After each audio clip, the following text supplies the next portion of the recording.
Hello again. Well, I got over to KFYI on the radio, and the talking heads were doing what they do. They were talking.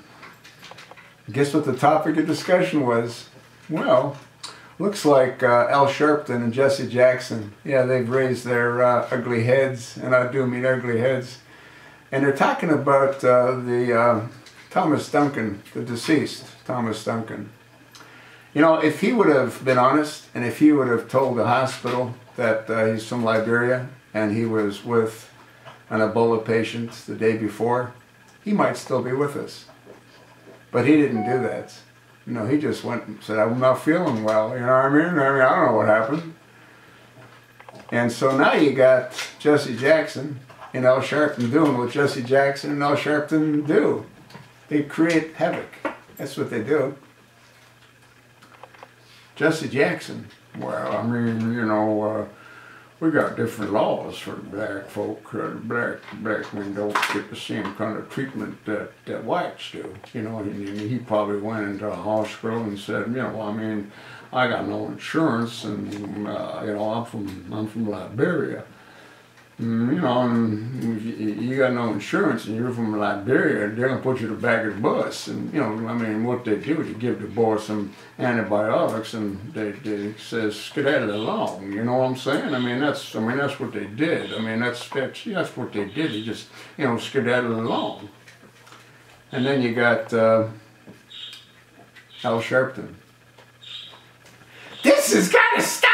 This here can't continue the way it is! I mean, we got a lot of, I mean, this ain't just right. You know, we still got to deal with what's going on in Ferguson, Missouri. We're going to have people marching in the streets. We still don't know what the grand jury's going to do about that. And if that officer gets off, that is wrong, and we can't let that happen. Well, see, what they're doing is they're just agitating and aggravating, because that's what they do. Can you give me one instance where there wasn't a situation where there was a white on black that they didn't show up? Huh? Give me one instance. But have they gone to Chicago where that cop was shot? I think a captain was shot by a black man.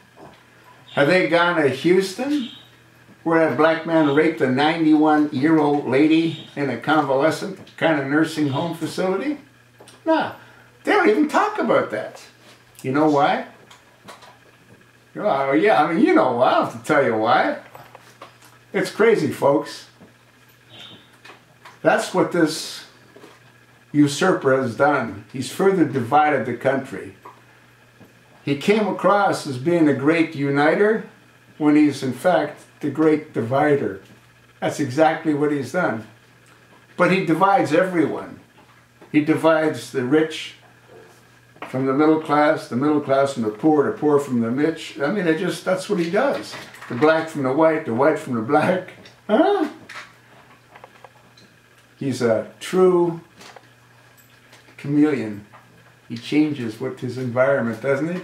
But this isn't about the chosen one. Now, this is about Jessie Jackson and Al Sharpton. They're going to ride this pony for a while, and you're going to hear it over and over and over again. How if Thomas Duncan would have been white, he'd still be with us. He's dead only because of the skin of his color. That's the only reason he's dead. Otherwise, he'd be alive. If he would have been a white man, they would have given him something. Speaking about giving him something, you know those two people that were brought in the hazmat suits and a special airplane and all that? If you take a look at what Ebola does, and supposedly they were pretty much gone before the miracle drug cured them, the ZMAT. Well, what Ebola does is it turns your organs into like a soup.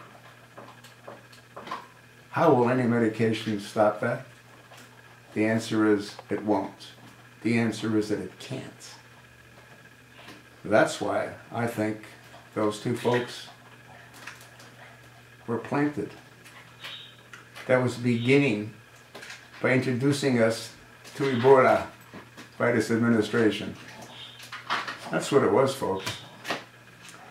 right down to Nancy Whiteball. What was her last name? Writebol. Come on, folks. You're not that stupid, are you? Or are you?